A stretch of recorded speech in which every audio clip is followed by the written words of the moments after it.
Joseph Lowe, he's live in Los Angeles. He's actually a criminal defense, civil litigation, and military trial lawyer, and he's going to weigh in on some of what we're hearing as well. Thanks so much for being with us here. You're welcome. Thank you.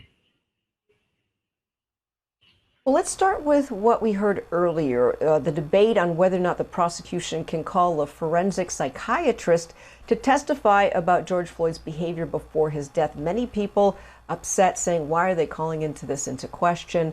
What are your thoughts on this? That's an unusual move by the government. They don't usually like to get into that unless they have a case where you have an intent question. That means whether the person could have formed the intent to cause the crime they're being charged with. Usually you see that when there's something along the lines of the defense saying that they were insane and therefore he couldn't have done it. To put it in this case, it's unusual. However, I believe that the reason they're doing it is because they do want to show the jury that he was not doing anything that warranted the kind of treatment and clearly the result that he got from that officer. Because the officer is going to try and justify why he did that. Now, here's how they know this.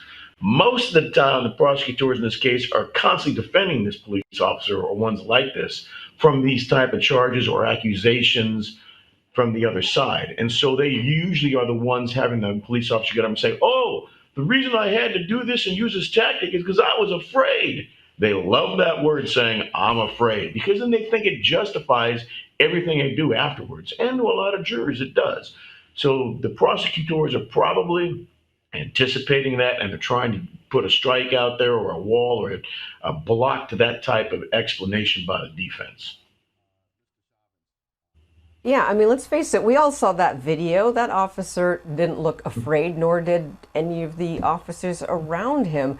And we know that, of course, as people of color, we want to see ourselves reflected in these jurors to make sure that there is justice. This is something that's, been talked about, in many cases, not just this one. This one is so high profile. So let's talk about these jurors that have been selected. What are your thoughts on the diversity of these jurors? Well, I think the diversity is pretty good. And I've tried cases literally all over the world and certainly all over this country. And I'm here to tell you that most of the time I'm looking at jurors, I'm like, this cannot be the peer group that represents this area, but it is. And sometimes even almost feel that it's systematically through the DMV, which is how they select jurors usually, making a filter system so that I don't get a good cross section of the entire population. So I've been suspicious of that. However, in this case, I think they're doing a pretty good job with that. However, we have got to be really careful not to stereotype. I'm asked to lecture all over the country and the world on how I pick juries and the success I've had doing it and the techniques that I use. And the one thing that I teach lawyers, both brand new ones and ones with many, many years, some more than me, is you cannot stereotype. That is the same as you being ignorant and thinking that all I have to do is look at the skin color, the age, the gender, the work experience, and I can figure the person out. And I'm here to tell you, if they do that, either on the government side or on the defense side, they're gonna be really upset with the result from that. So to answer your question, lastly, how do I feel about the folks that are in that jury? I believe what you're really getting is a good section of people who are well educated. I don't mean through universities necessarily, but through life. They have been exposed to a lot of differences among races, circumstances, socioeconomic climates, and they get it.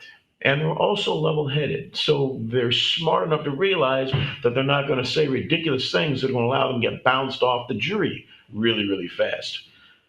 However, I do have a bit of a criticism of All some of right. the lawyers there that they are not asking good enough questions and not getting enough detail. From which side? Which side is not asking good enough question? Okay, I have to admit, I'm objecting to the way the government's doing the prosecutors. They're doing it the way they usually do it, and it's honestly that's why I do so well because they're terrible at it.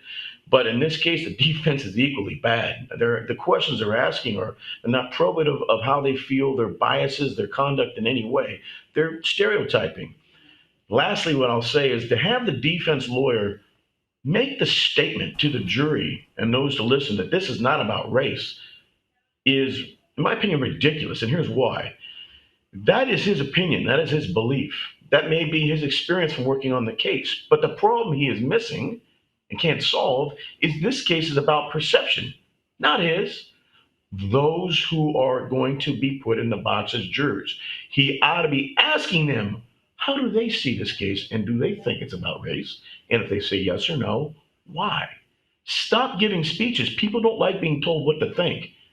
Ask them how they feel and ask them why they feel that way. And now you're really going to start to learn some things. Very, very interesting, very clever. We appreciate that insight. You're so right. You cannot stereotype people. We're out of time, but we appreciate all of your insights. Joseph Lowe, criminal trial attorney. Thanks for joining us from Los Angeles.